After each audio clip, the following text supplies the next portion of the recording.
다음 이제 저희가 수송 EV 쪽으로 넘어가 보겠습니다. 제가 직접적으로 이 박연주 연구위원님께 말씀을 여쭈겠는데 유럽에서는 이 탄소를 저감시키기 위한 실제 행동들이 오래전부터 나타났고 특히나 이 수송, 운송 쪽에 대한 이 규제가 페널티 형식으로 진행되고 있는 걸로 이해하고 있는데 맞습니까? 네, 맞습니다. 앞서 말씀하셨던 카본 프라이싱이라는 것이 유럽 자동차 산업에서는 이미 진행이 되고 있는데요.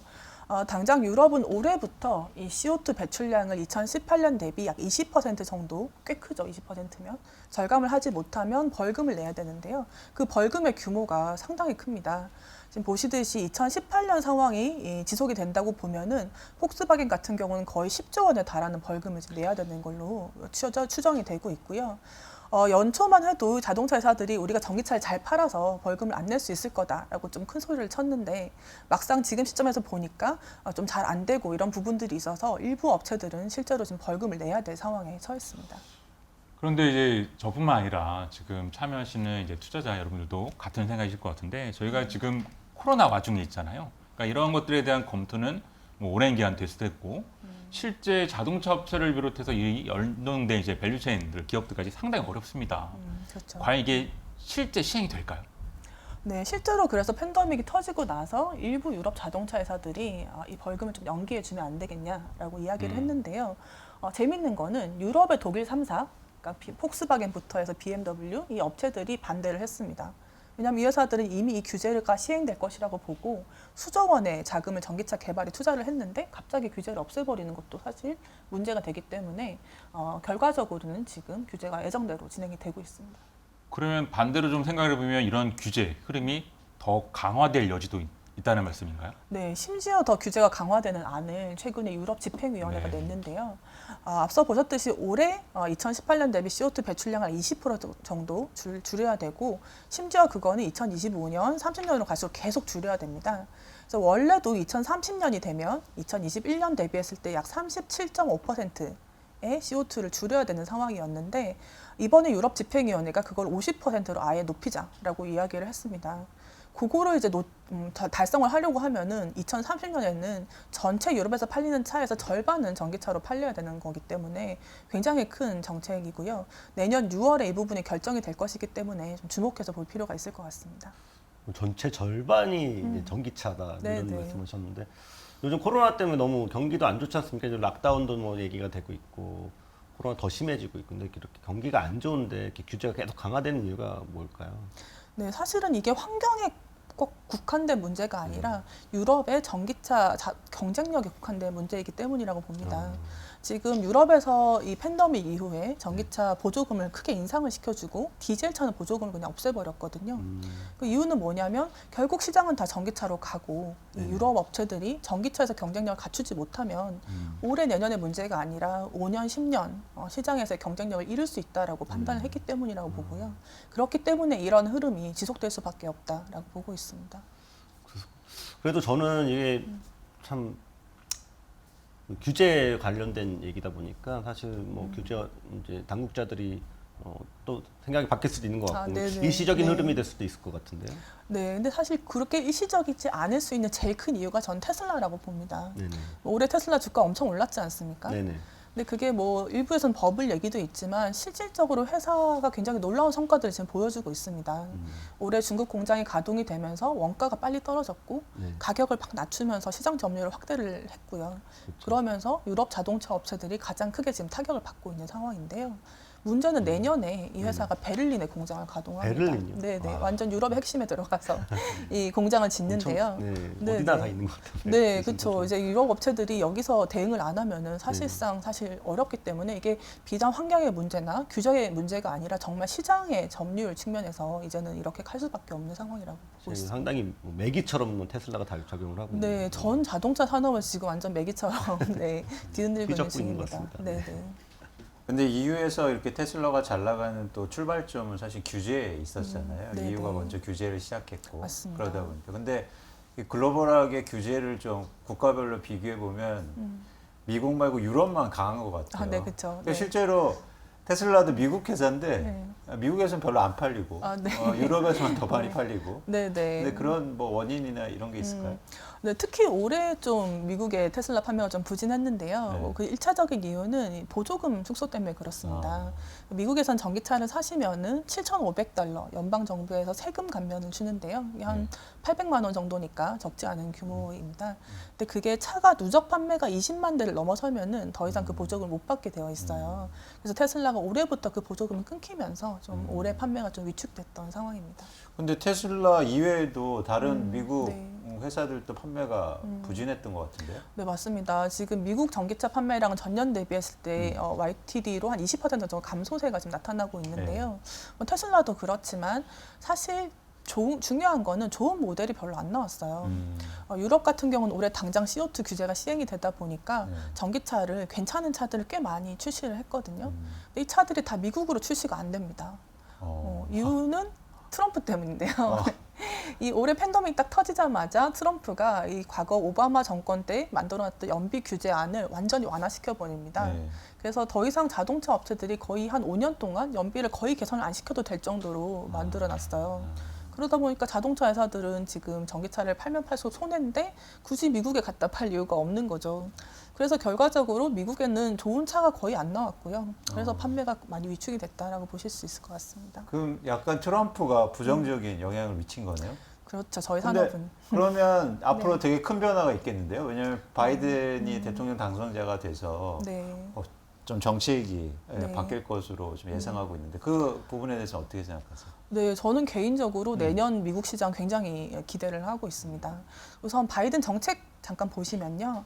뭐 기본적으로 친환경 정책이기 때문에 전기차에 대해서도 굉장히 우호적인 정책들을 내놨는데요.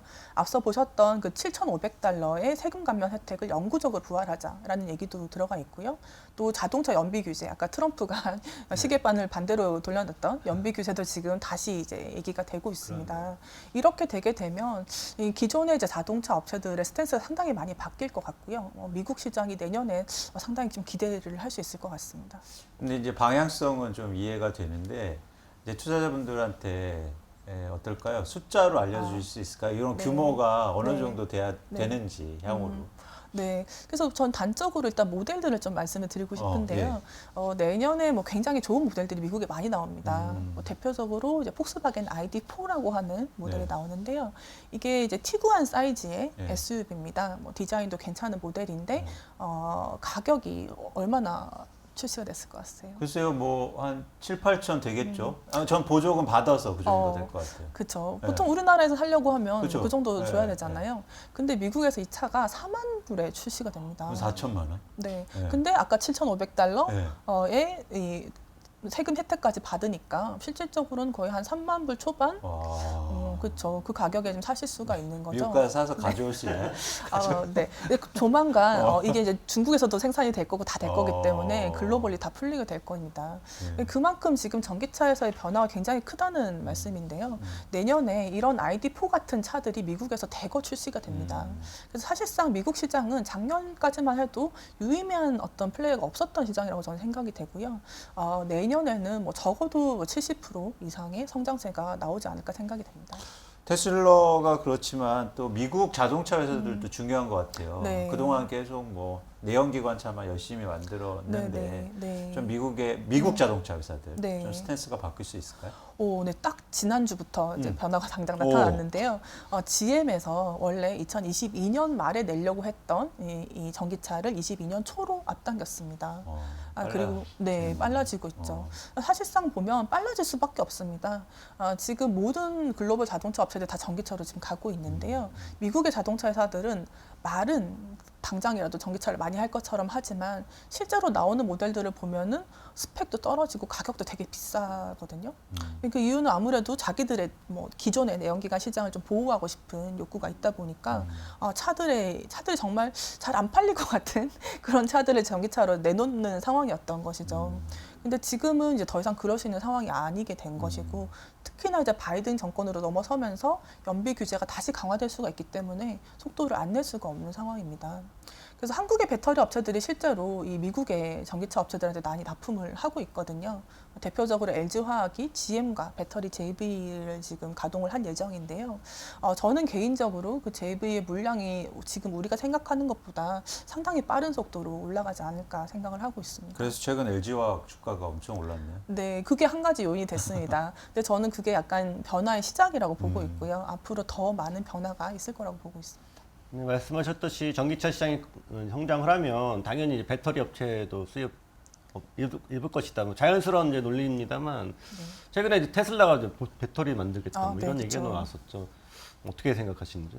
네, 그게 정말 내년에 되게 중요한 관전 포인트가 될 것 같습니다. 테슬라가 이제 잘 되면은 테슬라만 잘 되고 다른 회사들은 잘 안 되는 거 아니냐 이런 걱정이 있는데요. 근데 결과적으로 저는 되게 개인적으로 테슬라 되게 고맙게 생각을 하고 있습니다. 테슬라가 없었다면 전기차 산업이 이렇게 오지 못했을 거라고 네네. 생각을 하거든요. 네네. 앞서 뭐 GM의 경우도 보셨지만 기본적으로 자동차 회사들은 전기차를 이렇게 하고 싶지가 않습니다. 근데 테슬라가 이걸 잘하기 때문에 전기차 시장이 커졌던 거고요. 이번에도 테슬라가 이제 배터리 데이에서 원가를 정말 절감을 하겠다고 얘기를 했는데 그렇게 되면 시장이 훨씬 더 커질 거고 한국의 배터리 업체들이 납품할 수 있는 시장도 훨씬 더 커지게 될 것 같습니다. 네. 얼마 전에 그 배터리 데이를 해가지고 또 네네. 이제 일론 머스크가 또 얘기도 하고 네, 그랬었는데요. 맞습니다. 저 영상도 지금 나오고 나오는 있네요. 네. 영상인 것 같습니다. 네. 네, 그렇습니다. 저도 사실 배터리 데이를 보면서 뭐 일견에서는 약간 실망해서 오히려 뭐 주가가 빠지고 이런 것도 있었지만 내용을 보면은 사실 굉장히 큰 내용이거든요. 네네. 배터리 가격을 향후 한 3년 안에 절반으로 떨어뜨리고 25,000달러짜리 전기차를 내겠다라고 얘기를 한 거기 때문에 우리가 지금 생각하고 있는 전기차의 성장 속도보다 훨씬 더 빠른 속도를 지금 테슬라가 이야기를 하고 있는 그런 부분입니다. 근데 재밌는 거는 이 테슬라가 배터리를 절감할 수 있는 여러 가지 로드맵들과 기술들을 얘기를 했는데 네네. 얘기를 하자마자 파나소닉에서 우리도 할 수 있다. 또 LG화학과 SDI가 우리도 하고 있다. 지금 이런 모습들이 나타나고 있다는 거죠. 테슬라가 보면 이제 GM 멱살도 끌고 들어오고 네. 막 파나소닉 멱살도 끌고 그렇습니다. 다 이제 네. 하기 조금 늦추려고 했거나 안 하려고 했던 것들을 막 하게 만드는 네. 그런 뭐 선도적인 역할을 하고 있는 것 같습니다. 근데 이런 의구심도 들죠. 뭐 테슬라가 안 해봤지 않냐. 네. 뭐 그렇게 배터리 가격을 그렇게 많이 낮출 수 있을까 이런 의구심도 있습니다. 맞습니다. 사실 그게 내년에 제일 중요한 관전 포인트가 될 것 같아요. 네네. 테슬라가 지금 미국에 10기가와트 아워짜리 파일럿 라인을 지금 짓고 있습니다. 네네. 그래서 그 물량이 내년부터 생산이 될 거라서 아마 내년 상반기 정도에는 어느 정도나 만들 수 있는지를 좀 확인할 수 있을 것 같은데요. 네네. 뭐 개인적으로 저는 생각을 하기를 만약에 테슬라 단독으로 한다 그러면 조금 더 불확실성이 있겠지만 네네. 테슬라가 배터리 업체랑 같이 한다 그러면 상당히 가능성이 높지 않을까라고 네네. 생각을 합니다. 앞서 이제 테슬라가 얘기를 하자마자 파나소닉이 우리도 하겠다. 그리고 LG화학도 그렇고 테슬라가 지금 너무 잘 되기 때문에 다들 지금 테슬라 편에 붙고 싶은 상황이지 네네네. 않습니까? 그러면 이제 기존의 배터리 업체들이 좀 힘을 합쳐준다 그러면 테슬라가 기본적으로 배터리를 운용하는 능력이 굉장히 탁월하고 공정 자동화 능력도 되게 탁월한 회사입니다. BMS라고 부르던가요? 네네, 예, BMS 그렇죠. 측면에서 굉장히 기술력이 있죠. 이 BMS가 좋으면은 배터리가 좀 떨어져도 사실 잘 사용을 할 수가 있거든요. 네. 그래서 제 생각에는 아마 배터리 업체와 이 테슬라가 좀 협력을 하게 된다 그러면 전체적으로 배터리 가격이 굉장히 좀 빨리 떨어질 수가 있고 전기차 시장이 많이 확산이 될 수 있지 않을까 이렇게 생각을 하고 있습니다. 그래도 이게 테슬라가 만든 판이니까 이렇게 막 뭐 배터리 싸지고 이러면 테슬라만 좋아지는 거 아니냐 뭐 이런 의심도 그렇죠. 있습니다. 그것도 있지만 뭐 저희가 사실 GM이라든지 뭐 네네. 포드라고 생각을 해보면은 가만히 앉아서 당할 수는 없는 거 아니겠습니까? 그렇죠. 네, 이건 기존 자동차 업체들 결국 어떻게 해야 되냐면 앞서 GM이 한 것처럼 네네. 출시식을 앞당기고 차를 많이 팔고 이런 이제 네네. 계획으로 갈 수밖에 없는 거고요. 그러면서 이제 시장이 확대가 될 것이다라고 기대하고 있습니다. 그래도 뭐 이제 배터리 업체 또 얘기를 생각해 보면 어쨌든 가격이 막 싸지지 않습니까? 네. 이제 저는 배터리 막 가격 떨어진 얘기 들으면 이제 뭐 반도체 생각도 좀 나고 막 그런데 네. 막 가격이 떨어지는데 전체적으로 물론 살아남는 업체도 있겠지만 수익성이 좀 안 좋아지지 않나 이런 우려도 있습니다. 네. 근데 이제 배터리는 일반적인 제품이랑 좀 다르게요. 네네. 기술력이 좋은 회사들이 원가가 낮습니다. 근데 실제로 배터리 가격은 이미 최근 한 10년 사이에 네. 거의 70% 가까이 하락을 했지만 배터리 업체들은 이제 돈을 벌기 시작을 하고 있거든요. 그 이유는 배터리가 결국은 이제 소재를 어떻게 사용하냐가 제일 중요한 부품이고 네네. 그 소재의 에너지 밀도 그러니까 동일한 소재로 얼마나 많은 전력을 내느냐에 따라서 이 품질이 달라지게 됩니다. 네네. 그래서 그림 한번 보시면 이제 폭스바겐 같은 경우도 2014년부터 지금 배터리 에너지 밀도를 계속 개선시키고 있는데요. 이게 이제 동일한 재료를 넣었을 때 재료를 이제 적게 넣고도 더 많은 전력을 낼 수 있게 이렇게 에너지 밀도를 높이는 것이 배터리 기술의 핵심이고요. 앞서 테슬라가 얘기한 반값 배터리도 뭐 무조건 가격을 낮추는 것이 아니라 이 기술을 개선을 시켜서 원가를 낮추는 이런 이제 로드맵인 거거든요. 반도체 무슨 뭐 집적도 높이는 그런 네. 느낌이네요. 네, 그래서 맞습니다. 배터리 그래서 이제 네. 얼마나 에너지 밀도를 높일 수 있느냐, 네, 네. 뭐 하이니켈 양극재나 실리콘 음극재를 쓸 수 있느냐 네, 이런 네. 것들이 사실 배터리 업체 기술력이고 그래서 기술이 좋은 업체가 돈을 더 벌게 되는 그런 산업이라고 보실 수 있습니다. 알겠습니다. 그런데 박 의원님, 네. 이 배터리 가격이 이렇게 떨어진다면 저희가 네. 이제 앞서 검토했던 이 재생에너지 쪽에 대한 보완제로서 또 우리가 ESS를 또 네. 검토할 수 있는데 이쪽에도 영향이 있을 거라고 판단하는데요. 그렇죠. ESS 시장도 저는 굉장히 기대되는 시장입니다. 앞서 말씀하셨듯이 이 신재생 에너지의 가장 큰 문제가 항상 사용할 수가 없다는 거잖아요. 뭐 바람이 불거나 햇빛이 비쳐야지만 사용을 할 수가 있는데 ESS가 있으면 이걸 사실 완성시켜 줄 수가 있습니다. 근데 문제는 배터리 가격이 너무 비쌌다는 것이고요. 정말 테슬라 말대로 배터리 가격이 향후 수년 안에 절반으로 떨어진다 그러면 아마도 뭐 전 세계에 깔리는 태양광의 상당 부분이 ESS를 같이 깔게 될 것 같아요. 그래서 ESS 시장은 뭐 최근에도 미국을 중심으로 성장이 지금 빠르게 나타나고 있지만 배터리 가격이 떨어지게 되면 그 성장 속도는 훨씬 더 빨라질 수 있는 시장입니다. 그 방금 언급해 주셨는데 테슬라도 EV뿐만 아니라 ESS도 네. 전격적으로 준비하고 있는 거죠? 네. 네, 맞습니다. 실제로 테슬라가 최근에 ESS 제품 판매 가격을 올렸어요. 왜냐하면 너무 지금 수요가 좋아가지고 공급이 딸리다 보니까 가격을 실제로 올리는 모습이 나타났는데요. 테슬라의 궁극적인 목표는 뭐 머스크 얘기했듯이 서스테이너블한 에너지로의 빠른 전환입니다. 서스테이너블한 에너지로 가려고 하면 이 전기차뿐만 아니라 이 발전 쪽에서도 사실 신재생으로 가야 되기 때문에 ESS를 많이 까는 것이 또 하나의 목표이기도 합니다. 그럼 또 이쯤에서 다시 한번 소환 네. 당해야 할 필요가 있는데 이 바이든 대통령 당선자가 혹시 또 이 ESS 관련해서 또 네. 어떤 공약이나 정책을 밝힌 바가 있나요? 네, 바이든 정권도 기본적으로 ESS에 굉장히 우호적인 상황인데요. 기본적으로 신재생 설치량이 늘어나면 늘어날수록 ESS를 같이 이제 깔리게 되는데 신재생 설치 목표 자체가 굉장히 높습니다. 지금 공약을 보면은 보통 미국에서 연간에 한 15에서 20기가와트 정도 태양광이 깔리는데요. 실제로 이제 바이든 같은 경우 보면 거의 2배 이상의 설치를 하겠다라고 얘기를 하고 있고 또 ESS 관련된 또 공약들도 있습니다. 그래서 지금 보시듯이 이미 미국은 뭐 바이든 이전에 그냥 ESS 설치량이 20년 대비 21년에 거의 3배 이상 지금 늘어나는 상황이거든요. 근데 이게 만약에 바이든이 되면서 그림이 좀 달라지게 되면은 21년부터 25년까지의 그림의 기울기가 지금보다 훨씬 더 가팔라질 수 있는 상황이라고 보실 수 있겠습니다. 상당히 가파르게 수요가 올라갈 것으로 좀 보고 있는데 그렇다면 어떤 업체들이 이 ESS 사업계에서 소위 부각을 받을 수 있을까요? 네, 일단은 이제 ESS를 설치하는 업체들, 설치 업체. 네, 네. 그리고 제품을 이제 출시하는 업체들, 그리고 그 제품에 들어간 배터리를 납품하는 업체들, 이런 업체들이 수혜를 받을 수 있을 텐데요. 먼저 ESS 제품 쪽에서는 앞서 류 의원님께서 잘 설명해 주신 엔페이즈라는 회사가 최근에 ESS 제품을 내고 굉장히 지금 매출이 좋습니다. 계속 실적 서프라이즈를 내고 있는 상황이죠. 그리고 배터리 같은 경우는 또 이제 글로벌 배터리 업체들이 ESS가 또 하나 이제 성장 시장이 되고 있는데요. 단적으로 이제 미국 같은 경우가 내년만 해도 올해 대비 ESS 설치량이 거의 3배가 늘어나니까요. 근데 우리나라 배터리 업체들이 보통 미국에 수출하는 비중이 한 30에서 50% 정도 됩니다. 네. 그럼 그게 뭐 내년에 뭐 산술적으로 3배 늘어난다고 보실 수가 있는 건데요. 그렇게 늘어났을 때 이제 매출의 서프라이즈가 날 수 있는 상황이라고 보고 있습니다. 그런데 이렇게 테슬라하고 배터리 회사들 핵심인 건 알겠는데 네. 가장 문제인 게 주가가 너무 올랐잖아요. 네. 그래서 네. 좀 다른 대안이나 네. 혹시 다른 쪽에 좋은 거 뭐 네. 이런 거 좀 알려주세요. 네, 저희가 좀 서플라이 체인 중에서 예. 좀 주목해서 보고 있는 쪽이 리튬입니다. 예. 그 차트 한번 보실까요? 리튬의 장기 가격 추이인데요. 가격이 엄청 빠졌네. 네, 엄청 올랐다가 엄청 빠졌죠. 네.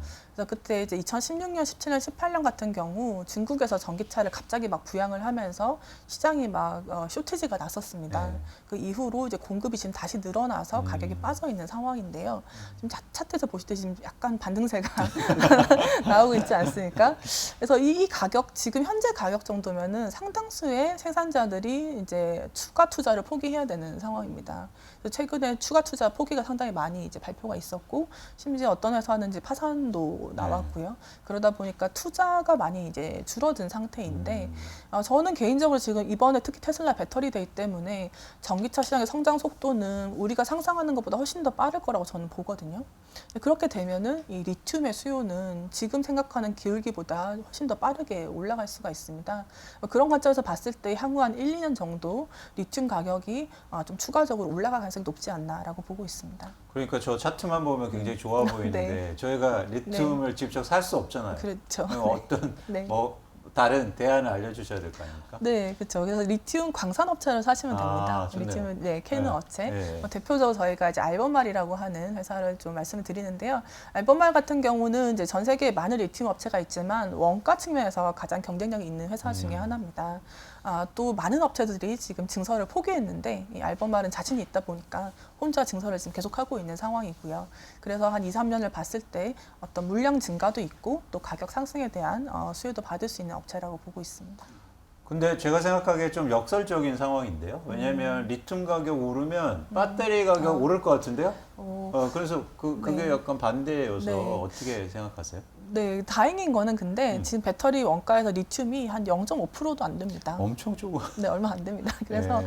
2배 정도 올라도 충분히 소화가 가능할 것 같고요. 또 이제 기존의 이제 배터리의 원가를 절감시키는 여러 가지 기술들이 지금 계속 개발이 되고 있기 때문에 어느 정도 메탈 가격 상승분은 충분히 이제 그런 기술 개발을 통해서 소화가 가능할 것 같습니다. 네, 말씀 감사합니다. 저희가 이제 에너지 분야에서 이제 수송 EV 쪽으로 이제 진행을 했고요. 관련 업종은 테슬라를 포함한 이제 리튬에 대한 투자 아이디어까지 전달해 드렸습니다.